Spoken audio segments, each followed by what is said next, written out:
ఒక చిన్న గ్రామం అంచున పాత బంగ్లా ఉండేది. ఆ బంగ్లా గురించి గ్రామంలో ఎన్నో పుకార్లు వినిపించేవి. ఎవరు అక్కడికి వెళ్ళినా తిరిగి రాలేరని, ఆ ఇంట్లో ఒక దయ్యం ఉందని అందరూ భయపడుతూ ఉండేవారు. ఆ గ్రామంలో రాహుల్ అనే యువకుడు ఉండేవాడు. అతనికి కొత్త విషయాలు తెలుసుకోవడం చాలా ఇష్టం. ఒకరోజు రాత్రి వర్షం కురుస్తుండగా, రాహుల్ ఆ బంగ్లా దగ్గరకి వెళ్ళాలని నిర్ణయించుకున్నాడు. లోపలికి అడుగు పెట్టగానే గాలి చల్లగా మారింది.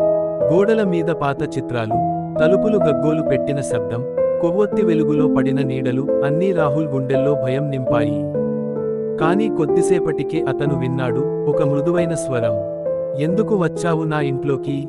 రాహుల్ ఒక్కసారిగా వెనక్కి తిరిగాడు. తెల్లటి గౌనులో ఒక అమ్మాయి ఆత్మ, ముఖంలో బాధతో కనిపించింది. అతని గుండె ఆగినట్టే అయింది.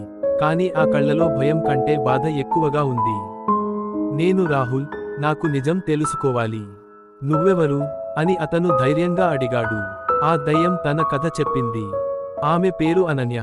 ఇక్కడే జీవించేది.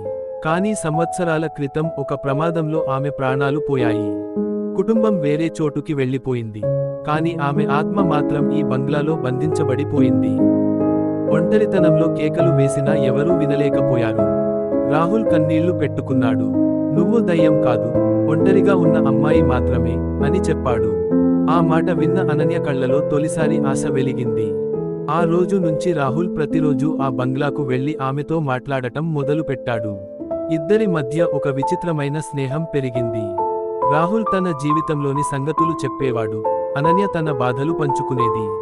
వర్షం పడే రాత్రుల్లో కిటికీ దగ్గర కూర్చుని ఇద్దరూ గంటల తరబడి మాట్లాడేవారు. కాని ఆ స్నేహం శాశ్వతం కాదు. ఒకరోజు అనన్య చెప్పింది, రాహుల్, నీతో గడిపిన సమయం వల్ల నాకు మళ్లీ జీవితం ఉన్నట్టుంది. కాని నేను ఇక్కడే ఉండలేను. నా ఆత్మకు విముక్తి కావాలి. నువ్వు నన్ను విడిచిపెట్టాలి. రాహుల్ గుండె నిండా బాధతో నిండిపోయింది. అతను ఆమెను కోల్పోవాలని అనుకోలేదు. నేను నిన్ను ఎప్పటికీ మర్చిపోలేను. కాని నీకు విముక్తి అవసరమే అని అంగీకరించాడు. అనన్య ముఖంలో ఓ శాంతి వెలిగింది. కిటికీ దగ్గర ఒక మృదువైన గాలి వీచింది. తెల్లని వెలుగులో ఆమె రూపం క్రమంగా కనుమరుగైంది.